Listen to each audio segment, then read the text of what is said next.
సూర్యదేవా అమేయ ప్రభావా దయా దివ్య పాశ అనంత ప్రకాశ నమో సూర్యదేవా అమేయ ప్రభావా. ఆదిత్య హృదయం ఎంత శక్తివంతము అంటే అది ఇవ్వలేనటువంటి ఫలితం ఏమీ లేదు. లోకంలో సమస్త ఫలితాలను అది ఇచ్చేయగలదు. యుద్ధభూమిలో ప్రకాశించినటువంటి రెండు అద్భుతమైనటువంటి విశేషాలలో ఒకటి భగవద్గీత అయితే ఒకటి ఆదిత్య హృదయం. వాల్మీకి మహర్షికి రామాయణమునందు అసలు స్తోత్రముల గురించి మాట్లాడేటటువంటి అలవాటు తక్కువ. అటువంటి మహర్షి ఫలశ్రుతి అసలు చెప్పరు.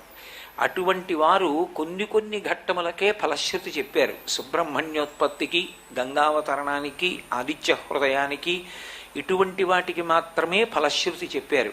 అంత అద్భుతమైన వాటిలో ఒకటి ఆదిత్య హృదయం. ఆ ఆదిత్య హృదయం ఉపదేశం చేసినటువంటి సందర్భంతోటే ఆదిత్య హృదయం ప్రారంభం అవుతుంది.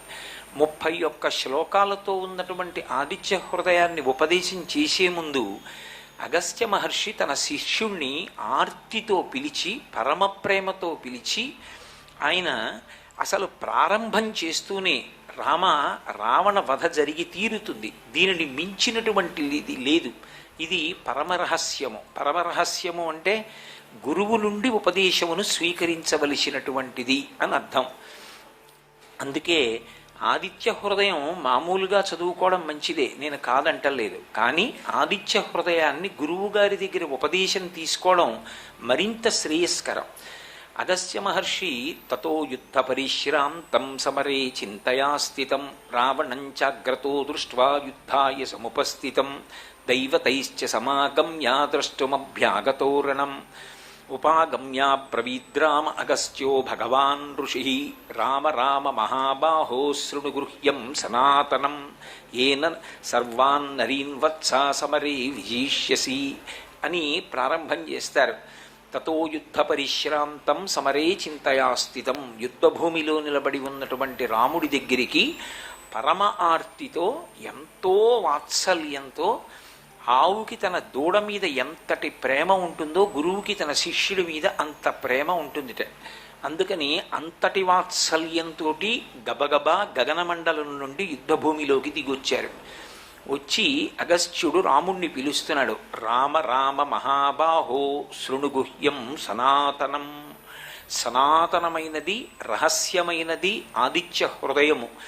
సూర్యునిలో ఉండేటటువంటి అనుగ్రహ శక్తిని ఎందు ప్రవేశించి ఉత్సాహాన్ని పొంది నీ ఎదుట ఉన్నటువంటి లక్ష్యాన్ని ఛేదించడానికి వీలైనటువంటి స్థితిని కల్పించడానికి నీకు ఈ ఉపదేశం చేస్తున్నాను అని రామ రామ మహాబాహో అని పిలుస్తారు. మహాబాహో చేతులు పెద్ద చేతులు కలవాడా అని పిలిచారు.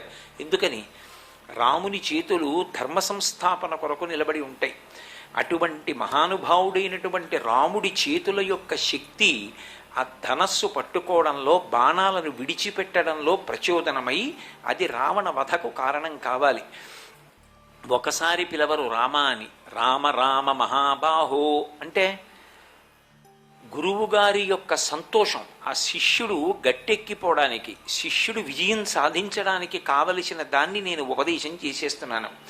ఇది గురువుకి తాను ఉపాసన చేసేటటువంటి విధానం మీద ముందు తనకి నమ్మకం ఉండాలి. తాను ఒక మాట మాట్లాడాడు అనుకోండి, ఆ మాట్లాడినటువంటి మాట మీద గురువుకి పరమ విశ్వాసం ఉండాలి. నేను మాట్లాడుతున్నది పరమసత్యమే, ఆ నమ్మకంతో మాట్లాడగలగాలి. 2, తాను ఒకసారి ఉపదేశం చేసిన తరువాతది పనిచేస్తుందా పనిచేయదా ఈ అనుమానం గురువుకు ఉండకూడదు. త్రికరణ శుద్ధిగా ముందు దాని మీద విశ్వాసం గురువుకు ఉండాలి.